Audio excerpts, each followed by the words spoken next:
Hello, welcome everyone. It is I, Doipyyy, with the Doipyyy Dimension, and today we are going to be playing Dwarf Fortress. This is a game that is very beloved by me. I've been playing it for over 10 years, and it's just amazing to see this game evolve and see it keep growing and expanding on the Steam version. So, anyways, I've generated a world for us, so we're going to jump right into things. We're going to start a new game in an existing world. The world gen takes a little bit of time, so that's why I did it beforehand.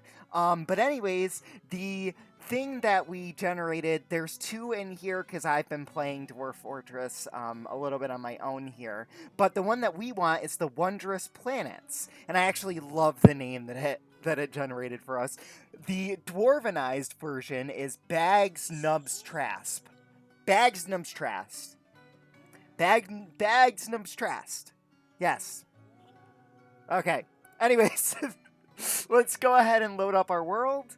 Alright, so here our world has loaded up, and you can see there's 3 game modes that we can choose from. Legends, that gives you a sort of overview. You can search up individual characters and things like that if you want to follow someone throughout the world.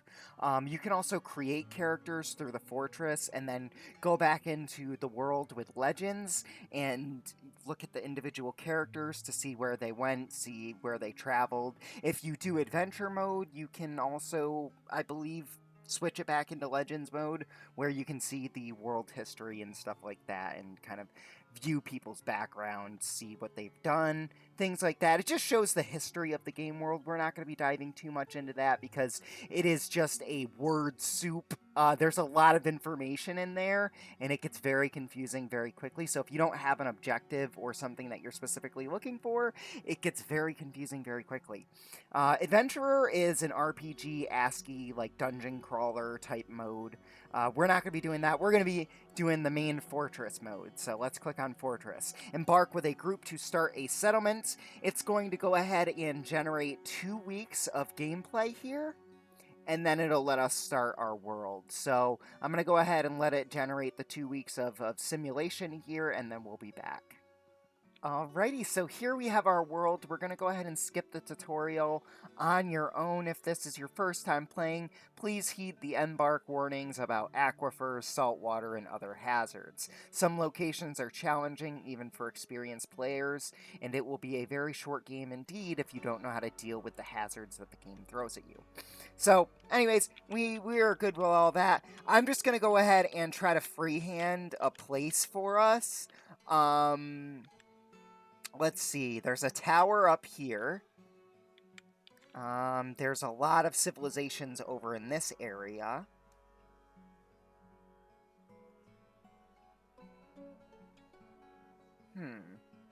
Yeah, the elves are up here. Humans are nearby. Humans right here. Goblins and kobolds are also nearby. So I don't want to put myself in a completely safe area for the first, embark. I want to give us something that's going to give us a little bit of fun, give us a little bit of challenge. So let me go ahead and do some searching through the world here. And, ooh, we don't want to embark there in the middle of the ocean. That would not be fun. But yeah, let me go ahead and do some searching and potentially find a site for us here. Alrighty, I think I found my area. So I'm going to embark in the forest over here, nearby to this human forest retreat and this elven forest retreat, Nuts Paper and Sparkle Boars. I love the name of that, Nuts Papers. Okay, great. It's an elven forest retreat.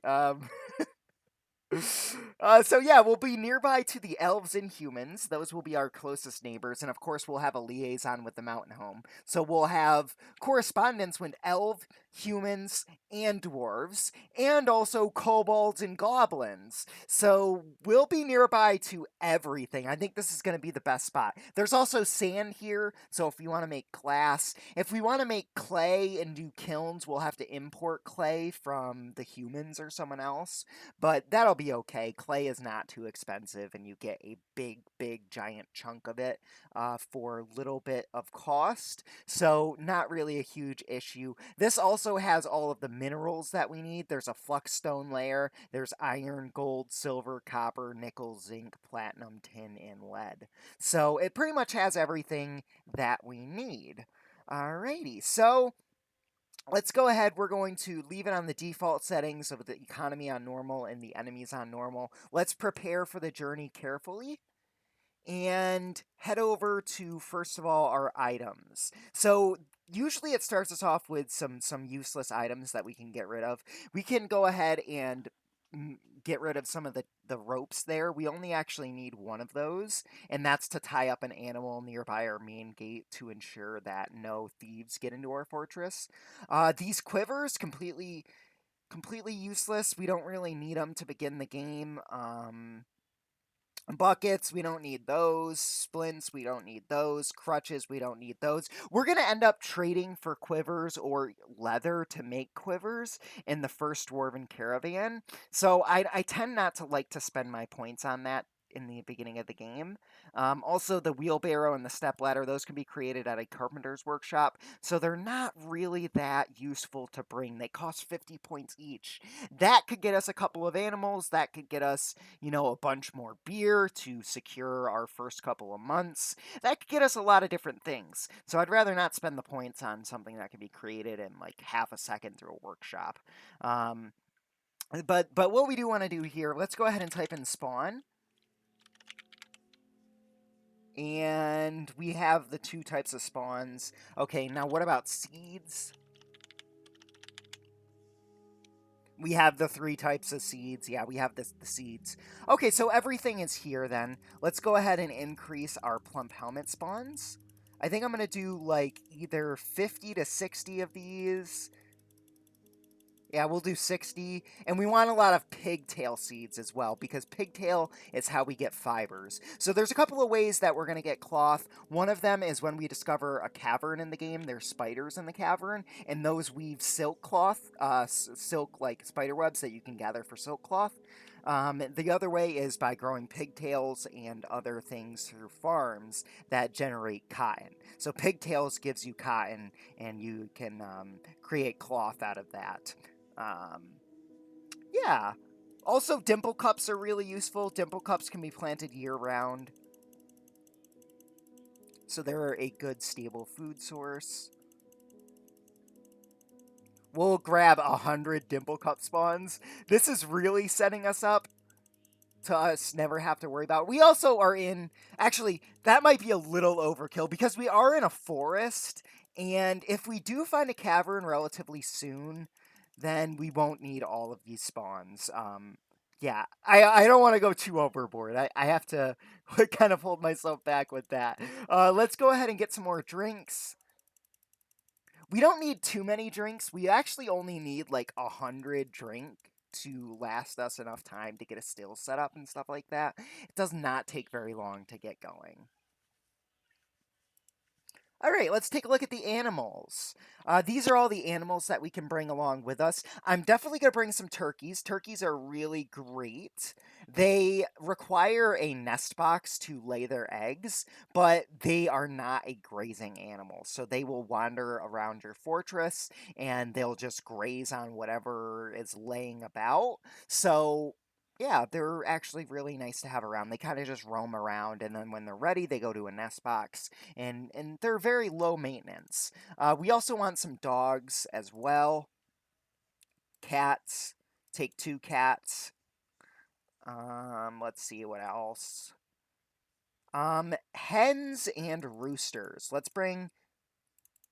These are very easy to die, so I'm going to bring 4 of each, just in case something happens to them. Drakes and ducks I also like to bring. I pretty much set myself up so I never have to worry about food. My 2 main food sources are foraging. planting stuff underground, and of course, all of my animals. I like to gather a lot of free roam animals that don't require pastures and let them just roam around the fortress, and then they can become people's pets. They can also be used for food, bones, all this useful stuff. So, I think that's pretty much what we're going to launch with. 2 turkey gobblers, 2 hens, 2 dogs, well, actually 4 dogs, 2 of each gender, 4 cat, 2 of each gender, eight chickens, 8 ducks. Yeah, that looks good to me. Now let's go back over here and we need to kind of decide what are the extra things that we want to bring. I want to bring more of these bags so that way we can separate out our seeds and people are not hauling around our whole entire seed supply in one bag. That'll be good. Yeah, bags. What else? Let's see. Let's erase our filter and see what other items we can get. Okay, so what I think I'm actually going to do here is I'm going to switch out my pigtail cloth for cave spider silk. It's a little bit cheaper, so we can actually get double the amount and grab 10 of those. Whereas with the pigtail cloth, we could only get 5, and that's going to cost us the same amount of points. So we're going to go ahead and do that, just a little bit of min-maxing there. And then, I do want to bring some starter weapons with us, just so we're not completely defenseless. Let's see. I think we want to go with something either iron or silver, or potentially bronze. There is bismuth bronze. Let's bring a couple of bismuth bronze spears. We'll bring 3, and then we can make corresponding shields to that. So our starter military dwarves will have something to fight with. Yeah, that's good. That's good. I think we'll go with that, all right? Cool. That's probably not min-maxed as efficiently as we could. We don't have a ton of food, but what's going to happen is we're in a forest, so we can forage for a bunch of food. So I'm really not worried about bringing any food with us. We pretty much have all of the food that we're going to need at our disposal right in the beginning of the game, right on the forest floor. Okay, so now we need to select these skills for our dwarves, and usually what I do is make the first 2 people miners, and I'm going to spec them into combat as well, so that way they can be our spear dwarfs. So we're going to make both of them proficient spear dwarfs, and then that way they can be our first 2 militiamen. All right, the other one, we need a carpenter. So I'm just going to assign all of the skills that I would to a carpenter here. Woodcrafter. Perfect. Then we need a mason who also duels as a stone cutter and stone crafter.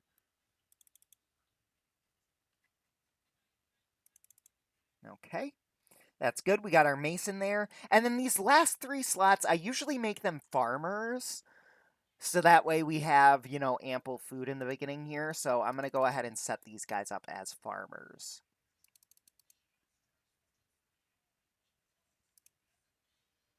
Okay, so this last farmer here, I'm going to spec into Spear Dwarf as well. So that way we have our 3 guys as soldiers. I'm actually going to go in and edit their job description, and I'm going to make all 3 of them soldiers. And this is just for me, so that way I can keep track of my people.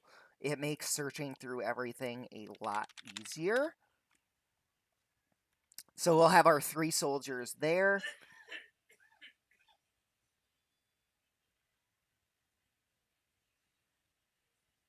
Hey, can you keep it down on the coughing? You're messing up my video. All right, so now we have all of our dwarves set up and everyone has their allotted skills. Now let's just go through and take a look at the general composition of our group. So our first person here is Meng Melbalanshan. Meng Melbalanshan. Or Meng Tome Chanted. He is creative, or actually, are you male or female? You are female. So she is creative. She has a high social awareness. She's intolerant. She has a poor spatial sense, good memory, poor kinesthetic sense. So nothing that really prevents you from being a soldier. Let's take a look at the other one. Disdains romance, disdains decorum. Low stamina. Low stamina kind of sucks for being a soldier. And you're also frail. Ooh, wow, you are actually not well suited to be a miner, but that's okay. You're gonna be strong in like 2 years in game. Once you've been mining for like 10 years, you'll be okay. All right, let's take a look at the last one. Disdains independence. Interesting. Good with language. Recovers slowly, poor empathy, weak, and poor intuition. So we have, our three soldiers. Two of them are kind of, weakies, but hopefully that'll be okay and even out with the skills and stuff like that. I mean, I'm not expecting to be getting in like huge battles in the beginning of the game. It's just if we discover a cavern very early on or something like that where we run into things. We are in a forest, so there can be a lot of animals that kind of wander into the area that require some advanced techniques to take care of. But anyways, let's go ahead. Let's go into our fortress name, and Nilmeng is the default that we're getting here. Hammer lashes. I'm just gonna hit random a bunch of times until I get something. United Staves. The United Staves of America. Yes. um. I that one made me pop, but I don't think that's it. Spin Mind. Stream Bodis, Pulley Skunk, Work Sack. Work Sack, okay. I kind of like that one. That kind of goes with where we could be like a communist society. Work Sack. Ownerwald, Cloister God, Dance Shoots, Moonworks. Ooh, okay, I like that one. Yeah, that is it. Ilon Dukim. Ilon Dukim. That will be our fortress. Oh, that's a badass name. Okay, and now we need to choose a name for our group. The Uncommon Silvers. Marusrol. Yeah, I'm gonna hit random on that. Creation of Lulling. The National Flags. The Divine Wheels. The Mechanism of Craziness. Now that's more my style. Yes, we will be the Mechanisms of Craziness. That's a good group name. Okay, now we need to come up with a group symbol. So I'm going to go ahead and throw something together, and then I'll be back once I have a horrible concoction. Alrighty, I think I have our image here. Um, it is an image of an aardvark woman, a dwarf, an apricot tree, an apple tree, an almond tree, an avocado tree, a banana tree, a banana tree, a bitter orange tree, a blazing sun, a crescent moon, and a plump helmet. Man, the blazing sun is burning the crescent moon. So as I'm imagining this in like a corner of the thing is a sun overtaking a moon and it's kind of burning. The aardvark woman is speaking with the dwarf. The plump helmet man is praying to the dwarf. The dwarf is laughing. The apricot tree is admiring the apple tree, and the bitter orange tree is weeping. So that's our image. The aardvark and the dwarf are speaking, symbolizing the codependence between aardvarks and dwarfs and the cooperation between aardvarks and dwarfs. Aardvarks are like one of my favorite animals in this game, so that's why it's an aardvark woman. And yeah, they're just great friends. The plump helmet man is praying to the dwarf. We have a plump helmet man here because plump helmets are going to be one of our main food sources. So we kind of appreciate the plump helmet men. And in this symbol, the plump helmet men are giving thanks to the dwarves because the dwarves are cultivating their people and propagating the future of their peoples. So they thank the dwarves for that. The name of this, the Guild of Jungles, I figured we're kind of going to be starting out in a jungle area, so I guess that kind of fits. And we're done with that. So let's go ahead and save the profile. We're going to save this as Let's Play. Save. And now we can embark. All right, here we go. A dwarven outpost. You have arrived. After a journey from the mountain homes into the forbidding wilderness beyond, your harsh trek has finally ended. Your party of 7 is to make an outpost for the glory of all Onu Akath.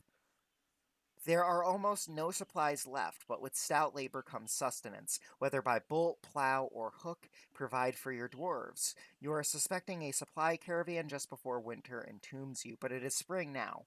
Enough time to delve into secure lodgings ere the wolves get hungry. A new chapter of dwarven history begins here at this place. Elondusum. Elondukim. Elondukim. Moonworks. Strike the earth. All right, here we go. We are starting in spring, but there is snow all over the ground. And we kind of have this big flat area up here, and there's a little bit of elevation down here. I think what I want to do is kind of start off my base in digging into this area.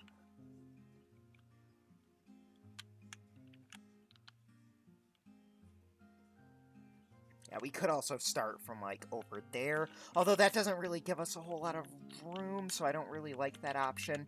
I like this option better, digging into over here. Let's see. A 5-wide entrance is probably what I'm going to go with here.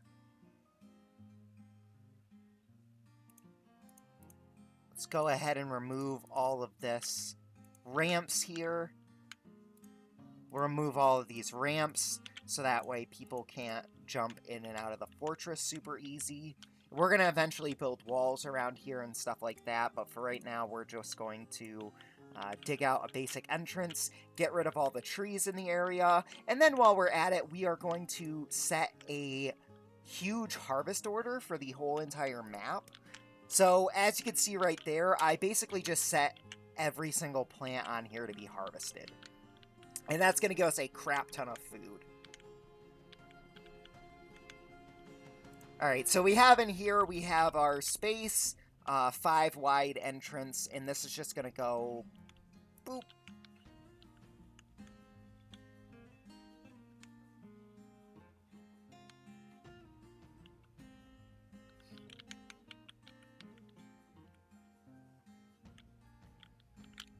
Okay.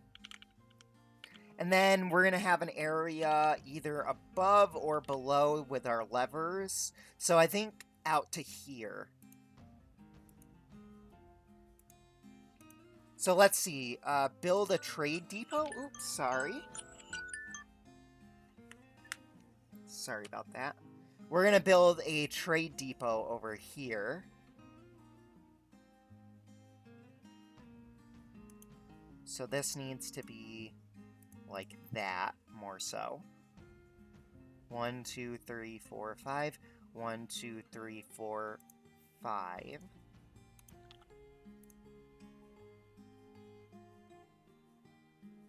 We could go one more on each side.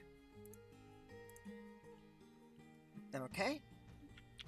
Then I want to have a little pathway over here, and this is going to be our lever control. We'll have 4 gates to start off, and then we can create other levels if we need to with more levers and stuff like that. Alright, I'm going to have another hallway kind of snake over here and make use of all this empty space that's going to be over here. Now, typically what I end up doing with this area directly next to it is putting in like fortifications and stuff like that, so that way my march dwarfs can shoot at people. So I think that's what I'm going to end up really doing here, hollowing out this area and then eventually making it so that way our dwarves can come down into this area and shoot out of it. So we'll dig out like a little area like this, and eventually that'll kind of turn into our shooty area. Okay. So we can dig down here and start digging out some of our storage rooms.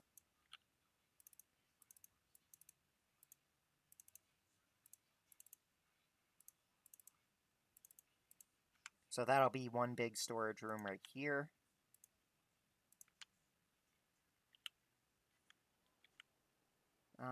I like to give a little bit more space than just the one block for the rest of the fortress.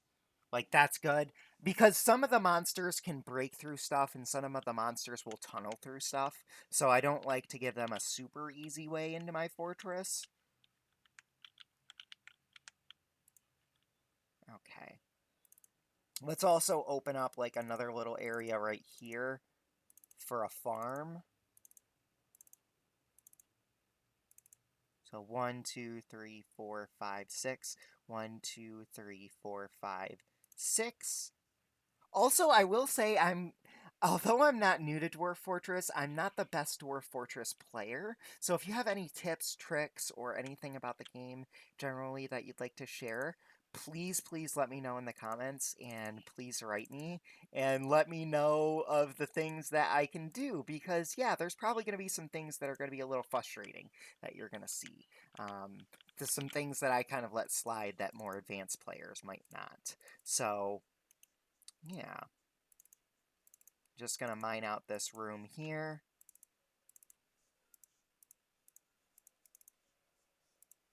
Boom.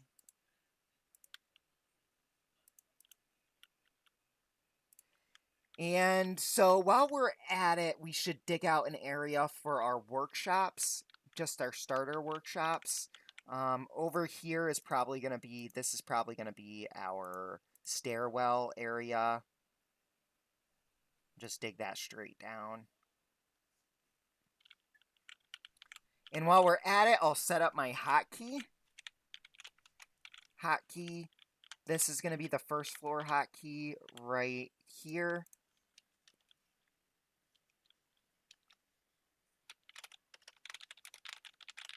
For entrance. Boom. Oh, whoops. I don't want the A there. Okay. And then as we get more levels, we'll add to that.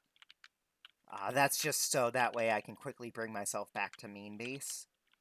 All right. Let's go ahead and start our world. And our dwarves will get to work here. Let's see, what's the first thing that they're going to do? They're all going to gather plants. Now, I'm going to go ahead and try to rectify the situation. I'm going to make our 2 miners here lock jobs, so that way they only mine, because I really do not want them... Yeah, I don't want them doing anything but mining. Yeah, there they go. Now they're digging. Because in the beginning of the game, mining is, like, the most important thing that a dwarf can be doing. So, yes, food is important, and we do need to be gathering plants, but not more important than digging out our initial space here. And as you can see, it's all sand, nice sand. We can set up a gathering spot later on and use sand to make glass.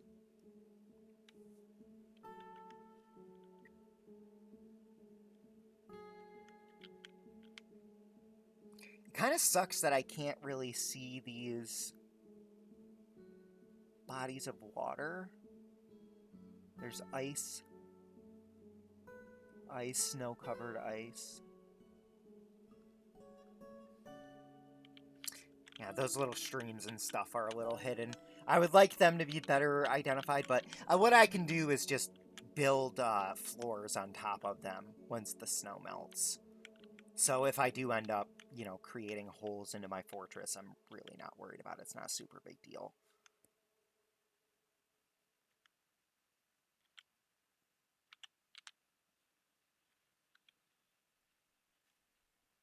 Ooh, the dog is fighting. The Kia is fighting and the dog is fighting. What is going on here? A Kia is attacking my dogs. Now, what is a Kia? I don't know. Well, I guess we'll figure out. Yeah, it looks like they just attacked each other. They tried to bite each other. The dog landed a few hits on the Kia.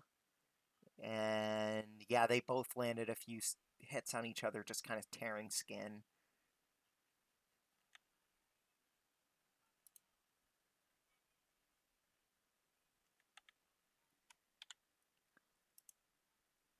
Kia is a bird. So they're just like dive bombing my dogs? Let's see. They're floating around here, or at least this one is.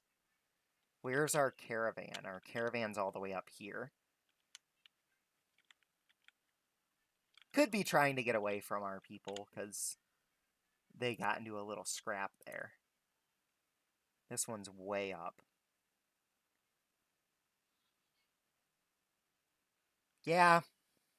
It looks like it was kind of dive bombing my people.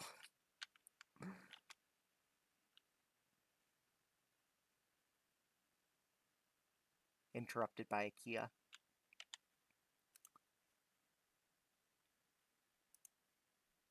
We killed one of them. How did that happen?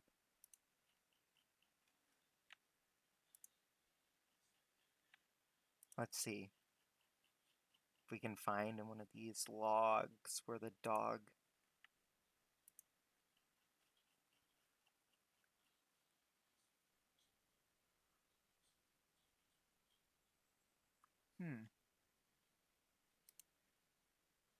Oh, yeah, right here, the first one. The Kia bites the stray dog in the lower body, denting the skin and bruising the muscle and bruising the stomach. The Kia latches on firmly. Then the dog bites back, bites in the lower leg, tears apart the skin. The dog charges at the Kia, collides with the Kia. They both get knocked over and tumble around. The stray dog then bites the Kia in the head, tearing the muscle, shattering the skull, and bruising the brain, which knocks the Kia unconscious. And eventually, I'm assuming the Kia dies of that wound. So, yeah, that's what happened there. And where was that? Right here. Here's the Kia's corpse. This is a Kia.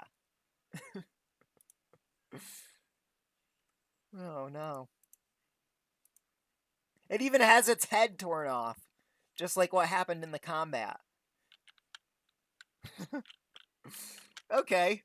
So we know our dogs can at least stand their grit, right? They're very tough dogs.